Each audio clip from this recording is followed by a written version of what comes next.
Olá, entenda, códigos da vida são códigos de sabedoria. Olha, eu estou muito feliz e espero que você se alegre com aquilo que Deus está por revelar ao seu coração. Olha, pode parecer uma afronta, porque o que eu vou falar é muito pesado, mas no fundo é um confronto. Não é disciplina nem repreensão. É apenas te despertar para a realidade da vida. Eu vou falar sobre o problema do seu passado. A maioria das pessoas tem problemas com o passado. E eu vou começar com um texto de Ruth. Sabe, são vidas e histórias, presente, passado e futuro. A atemporalidade te faz conseguir fluir entre os tempos.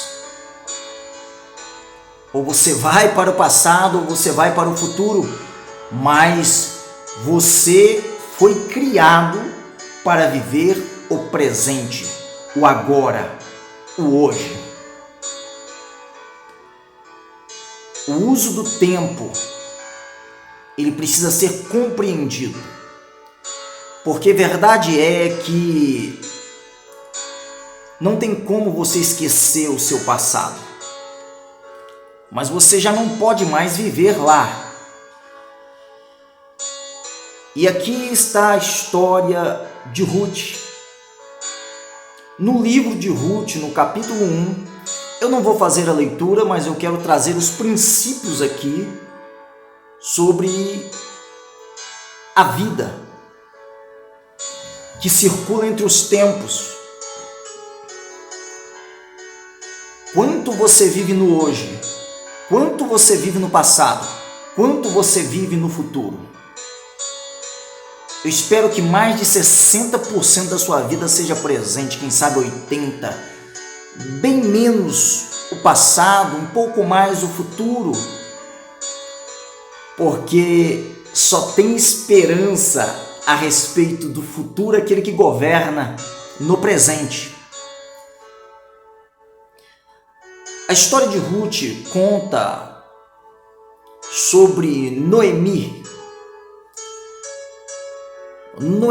chamada Mara também, por causa da amargura do seu coração, se tornou uma pessoa amarga por causa de uma coisa que aconteceu em Belém, fome na casa do pão. Belém, casa do pão, mas tinha fome naquela terra e ela parte para a região de Moabe. E ela parte para lá com a família. Ela parte com quem? Com o seu esposo, Elimeleque, e com 2 filhos, Malom e Quilion. Só que acontece algo traumático, que talvez seja um dos maiores limitadores do ser humano no que diz respeito a avançar para o futuro: a morte do seu marido. E posteriormente a morte de seus 2 filhos, que na terra de Moabe conheceram a Orfa e Ruth. Então Noemi perde o marido, Ruth perde o marido, Orfa perde o marido. Tem algumas pessoas apegadas aos mortos e às coisas mortas. Por isso elas não avançam para o futuro e mal conseguem viver sobriamente o presente. Memórias negativas,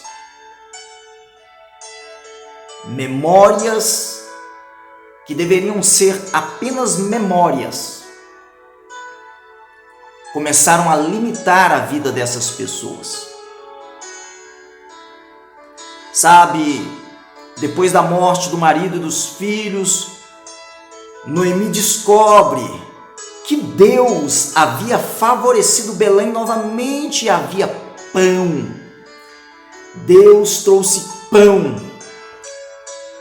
E ela resolve voltar para a sua terra. E ela diz às suas noras: fiquem, porque eu não tenho mais filho para vocês. Eu não tenho nada para oferecer. E Noemi, amargurada, ela lança sobre Deus a responsabilidade pela sua dor. No versículo 13 do capítulo 1, ela diz que a mão do Senhor estava descarregada sobre ela. Perder marido, perder filhos, e agora retornar por uma necessidade apenas física. Era limitação na mente de Noemi. E ela pede Ruth para não segui-la, e ela pede a Orfa para não segui-la. Sabe, e Orfa resolve acatar ao conselho de Noemi. Mas Ruth não.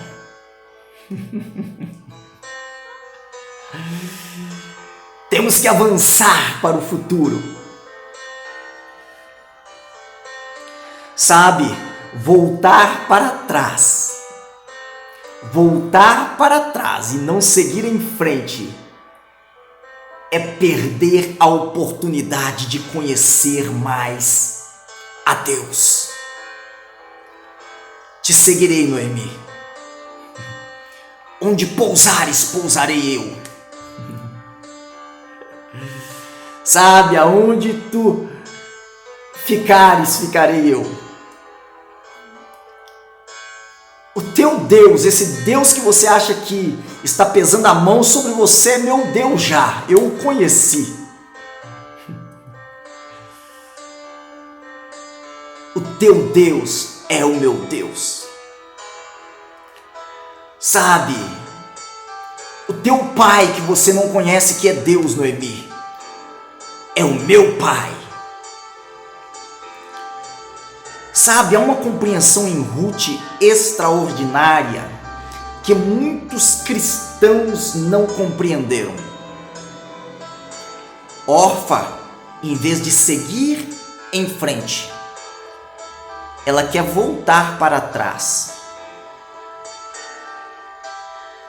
Ela quer voltar para a família. Ela quer voltar para os ídolos. Ela quer voltar para os lugares de limitação. Eu vou falar coisas aqui muito fortes, muito pesadas. E se te ferir, deixa o Espírito Santo vir sobre você com um bálsamo para te curar. Você pode deixar? Está na hora de desapegar. Eu tenho um vídeo aqui no YouTube só sobre o espírito de posse. Se você não viu esse vídeo, está na hora de deixar pessoas, está na hora de deixar coisas. Escute, está na hora de você avançar, porque o passado, a partir da compreensão do que nós estaremos trabalhando aqui hoje, nunca mais poderá te limitar. Deixe para trás. Pai, mãe, filhos.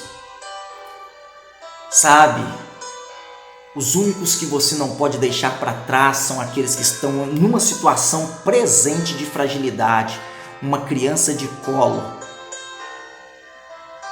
Sabe, até mesmo um animalzinho de estimação você não abandona. Mas quem já cresceu não vai poder ser carregado no seu colo para sempre, no seu pescoço, porque senão vai se tornar um fardo na sua vida. E aquilo que Deus tem para realizar na sua vida não acontecerá.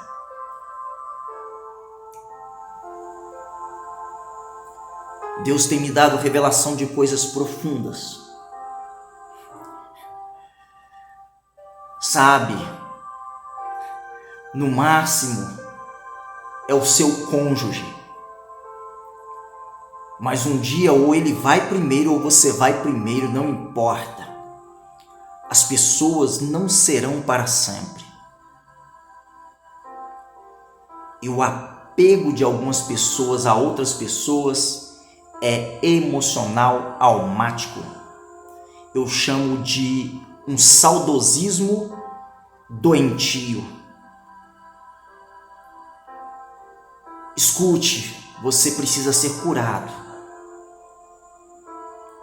Ficar expondo coisas do passado, ficar expondo as pessoas, ficar tentando rememorar novamente algo que não pode mudar em nada o seu presente nem o seu futuro é tolice. Você pode ter um saudosismo saudável se você fizer o que está em Lamentações 3:21. Quero trazer à memória aquilo que me pode dar esperança. E Ruth entendeu esse princípio. Não te deixarei. Eu tenho uma nova família, o teu povo é o meu povo, o teu Deus é o meu Deus. Não volto atrás, Noemi. E você mesmo, Noemi, que agora está amargurada com Deus pelo que aconteceu aqui nesta região, quando você voltar para a casa do pão, você vai perceber que tudo tinha um propósito. Nesse momento, Noemi estava conhecendo mais o coração de um Deus que é Pai do que Ruth estava conhecendo, mais do que Noemi, dado o momento que ela tinha vivido de perda.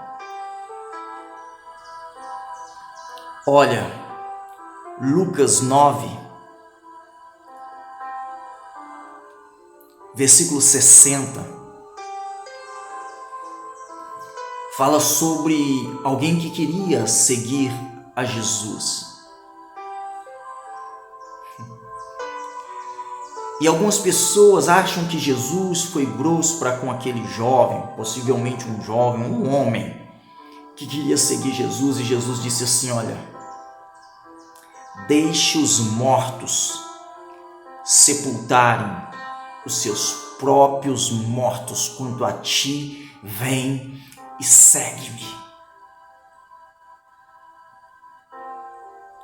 As pessoas acreditam que, na verdade, os estudos teológicos, as linhas de raciocínio acreditam que a maioria delas acreditam que o pai daquele jovem que ele queria sepultar, enterrar, não havia morrido naquele momento em que Jesus convocou aquele jovem. Era comum na cultura judaica as pessoas ficarem cuidando dos mais velhos, dado suas fragilidades, até durante um bom tempo. Então acredita-se que o pai daquele jovem não havia morrido, mas aquele jovem queria cuidar do pai até a morte e depois seguir Jesus. Jesus não foi grosseiro. Sabe, os princípios de Jesus, eles estão acima da cultura e da sociedade. Jesus, ele tem um amor por nós, ele sabe que tudo aquilo no qual nosso coração está apegado, passado, pode nos impedir de viver coisas maravilhosas que ele tem para nós no futuro. E a limitação começa no presente. É por isso que no versículo 62, Jesus ele vai dizer assim: todo aquele que põe a mão no arado e olha para trás. Escute, uma coisa é você saber que você tem um passado, mas não é o seu passado que vai determinar o seu presente e o seu futuro. Jesus disse que quem põe a mão no arado e olha para trás, ele não é digno, ele não entendeu. Sabe, na verdade as palavras fortes que Jesus trazia de confronto, que às vezes a gente lê e sem entender uma realidade espiritual por trás dela. Jesus disse para aquela mulher cananeia em Mateus 15, olha, não é bom tirar o pão da mesa dos filhos e dar aos cachorrinhos. Jesus estava confrontando uma prioridade do homem que está errada. Cristo deve ser a prioridade da nossa vida. Você pode perder o seu pai terreno, mas você tem um pai celestial. Eu não estou dizendo com isso que não há o tempo do luto. Mas sabe, aquela memória negativa que se guarda não pode te dar esperança a respeito do futuro. E eu vou mostrar isso mais claramente para você. Eu vou mostrar isso mais claramente para que você compreenda isso. Se você quer viver o hoje, um futuro abençoado, você vai ter que abandonar coisas do passado e até mesmo pessoas ficaram no passado, o tempo delas já passou, o seu tempo também uma hora vai passar. Nós não podemos segurar pessoas, nós não podemos reter coisas. Deus é soberano. Na verdade, em Deus as pessoas não morrem, as pessoas apenas adormecem. Elas vão continuar. Jesus usava a linguagem está dormindo. É claro, morto fisicamente, mas a alma não morre. E o grande problema das pessoas que vivem do passado são as questões almáticas e emocionais. O seu espírito, ele anela pelo futuro. Ele anela pelo futuro, o seu espírito. Uma alma doentia quer te prender ao passado. É por isso que alguém disse que uma alma curada, na verdade, ela não tem saudade do passado, ela tem saudades do futuro. Sabe, deixando as coisas que para trás ficam, não olhando para trás. Isso é prosseguir, isto é avançar, isso é esperança, isso é fé, isso é amor, isso não é insensibilidade para com os que foram, não é ignorar o óbvio. A morte é uma realidade. E eu tenho falado para todas as pessoas que se vocês estão vivos é porque o propósito de Deus a seu respeito continua de pé. E você tem que fazer algo a respeito disso que Deus colocou dentro de você.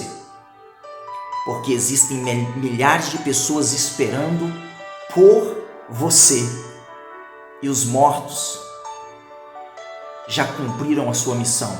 Quem espera por você são os vivos.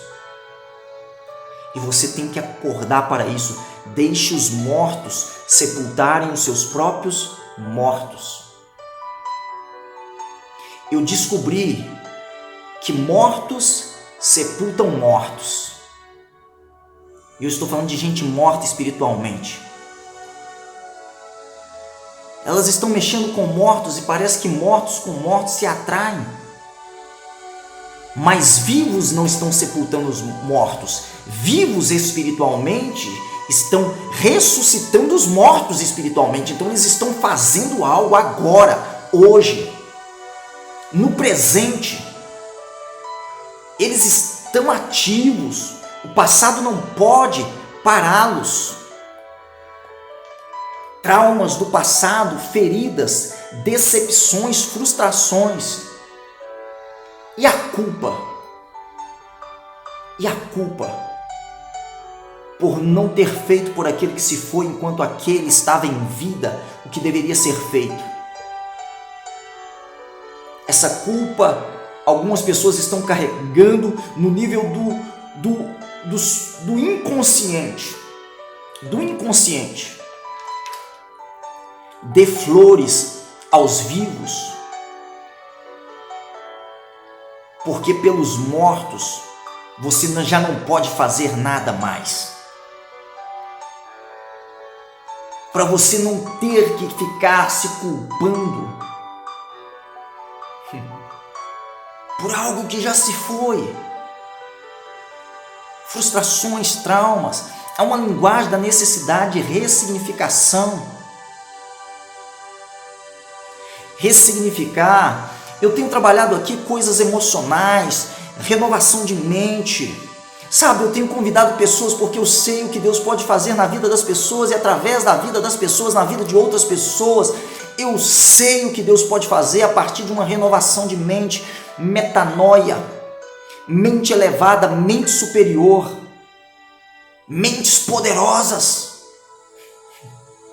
mentes que transcendem, mentes que estão além do natural, sobrenatural, é acima da maneira como a maioria das pessoas pensam e ficam presas, cativas das suas próprias limitações mentais, porque não entenderam o que Jesus queria ensinar.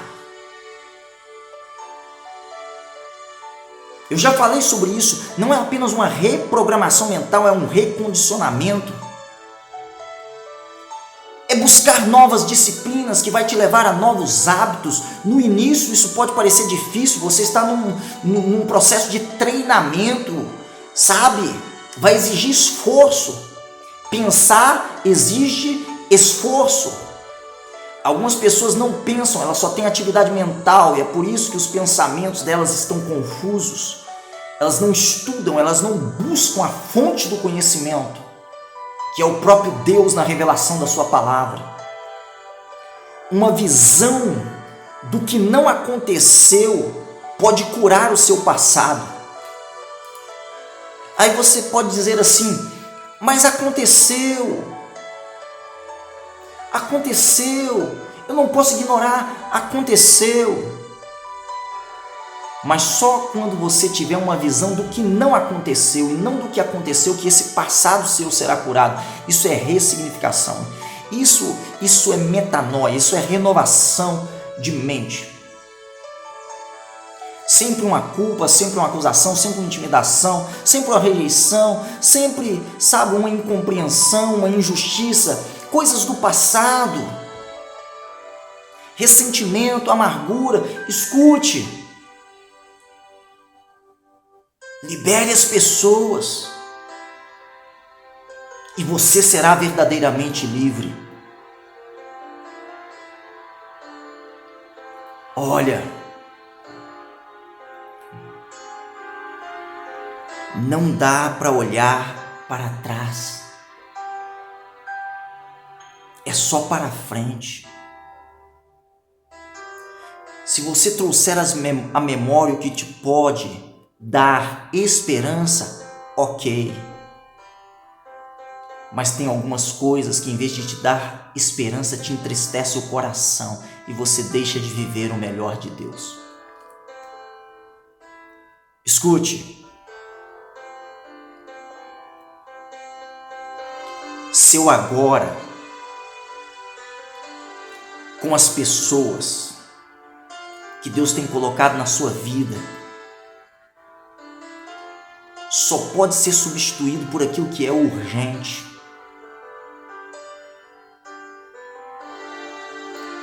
Porque o seu agora com as pessoas é a sua prioridade hoje, é aquilo que é importante para você. Você tem que viver o agora intensamente com cada pessoa com quem você tem oportunidade. E essas pessoas estão vivas. Às vezes as pessoas vão te ligar. Sabe, pessoas que na verdade não compreendem que cada um de nós temos o tempo, dado a importância, dado o agendamento, e quando elas não são ouvidas, às vezes a pessoa liga para você e ela quer ser atendida naquela hora, mas aquela hora é daquela pessoa a quem você está atendendo. Somente em caso de urgência que você vai atender essa outra pessoa. Eu fico pensando sobre isso até no relacionamento do homem com Deus. Sabe, é a sua prioridade, é importante. Existe algo mais importante, mais prioritário na sua vida do que o seu momento com Deus? Algumas pessoas querem te arrancar de lá, porque essas pessoas não entenderam os princípios que o próprio Deus estabeleceu para um relacionamento com Ele. E eu vou ter que concluir aqui. Eu poderia dar vários exemplos para você. Deus trouxe ao meu coração a história de Ruth, porque eu lembro de uma poesia que o Senhor me deu. Ela já deve estar rodando aí o Brasil, Mulheres que Surpreendem. E uma das estrofes dessa poesia diz: se o teu Deus é o meu Deus, terás forças para que lute. Se ao passado deu adeus, então sabes quem é Ruth.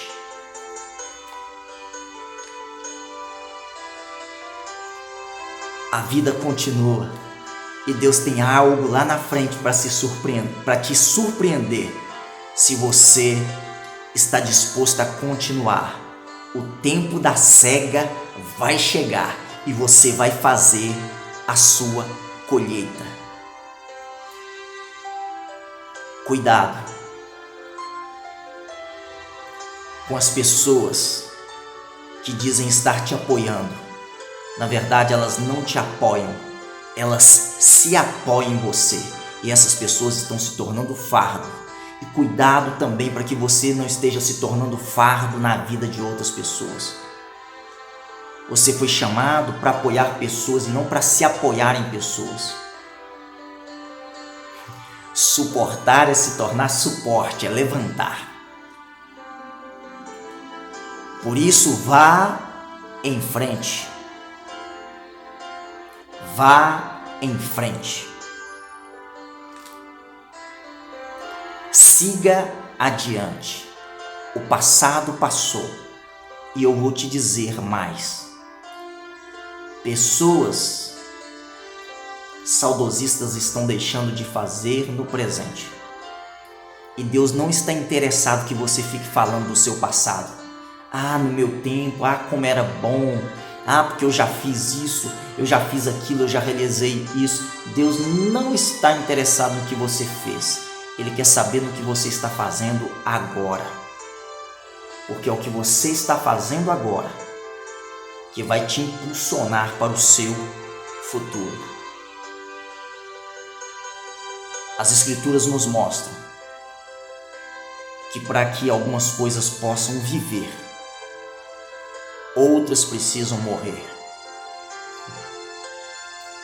João capítulo 11, Lázaro morreu. Que bom que eu não estivesse aqui. Deus sabe se mover no tempo, porque o tempo de Deus não é o seu tempo. O tempo de Deus é Kairos. Mas você vai ter que aprender a se mover no Cronos.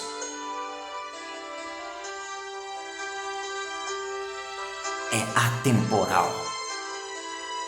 Por isso também é por fé. A fé diz respeito a algo que Deus fez no passado, mas ela é para o presente, a fim de te projetar em esperança para o seu futuro. Isso é fé. Fé, esperança e amor. Essa é a vida que Deus tem para você. Gênesis 35, 8 fala que a ama, sabe, da esposa de Jacó morreu. Quando ela morre, porque ela era o que limitava Jacó, Deus muda o nome dele para Israel. Por isso que Isaías 6:1 diz que no ano da morte do rei Uzias, você vai começar a contemplar. Algumas pessoas têm que morrer para um novo tempo nascer na sua vida. Não se apegue. Isaías diz: eu vi o Senhor assentado em um alto e sublime trono. Deus muda o seu nome. Lembra da história de Jabes? 1 Crônicas 4, 9 e 10. A história de Jabes, o mais ilustre entre os seus irmãos, o nome dele significava morte. Ele não aceitou, ele creu no futuro. Na genealogia dele está Pérez, que significa romper. Zerá nasceu num tempo lá de Judá, de um adultério, na verdade de uma prostituição. Zerá estava indo primeiro. A parteira coloca o laço na mão de Pérez. Sabe por quê? Porque Zerá encolheu a mão e ela disse: o nome dele é Pérez. Romper, que esse seja o seu nome a partir de hoje. Um forte abraço, amo vocês e em Cristo avançar.